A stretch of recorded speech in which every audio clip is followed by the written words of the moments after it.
এতিয়া দুখৰে ক'ব লগা হৈছে যে UPPL দলটো জন্ম লগ্নৰ আগৰ পৰাই মই তেখেতৰ লগত আছিলোঁ 11 বছৰ হয় তাৰ আগৰ পৰা 2011 চনৰ পৰা মই আছোঁ NDPৰ লগত বড়ো শান্তি চুক্তিৰ কাৰণে বহুত লাগি আছিলোঁ বড়ো সমস্যা সমাধানৰ কাৰণে দিল্লীত লাগি আছিলোঁ মই নিজে ব্লাড ছিগনেচাৰ কৰিছোঁ বড়োলেণ্ড লাগে বুলি প্ৰমোদ বড়োৰ লগতে মাথা মণ্ডন কৰিছোঁ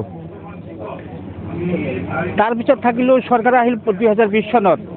চৰকাৰত থাকিলোঁ চৰকাৰত থকাৰ পিছত মোক চেণ্ট্ৰেল মাইনৰিটি প্ৰেচিডেণ্ট দিলে 5 বছৰ থাকিলোঁ 5 বছৰ থাকি জাতিৰ কোনো সমস্যা সমাধান কৰিব নোৱাৰিলোঁ কোনো সমস্যাই সমাধান নহ'ল আনকি 5টা বছৰ UPPL দলে সংখ্যালঘু মানুহৰ এৰাই চলিলে সংখ্যালঘু মানুহৰ কোনো ডেভেলপ নকৰিলে আনকি ইভেনকে মই যে 17টা বছৰ তেওঁলোকৰ লগত থাকিলোঁ মানে ইমান ঘাট প্ৰতিঘাতৰ মাজত আগবাঢ়ি গ'লোঁ 4 গ্ৰেডৰ এটা চাকৰিৰ কাৰণে আপত্তি কৰিছিলোঁ সেই চাকৰিটোও নাপালা চাকৰিটো নিদিলা গতিকে মনৰ দুখত যে ৰাজনীতি কৰি যদি কোনো সুবিধাই নাপায় তেখেতৰ লগত থাকি কি হ'ব 17 বছৰ আন্দোলন কৰাৰ পিছত মোক বহুত মানে দল সংগঠনে মানে আক্ৰমণ কৰাৰ চেষ্টাও কৰিছিল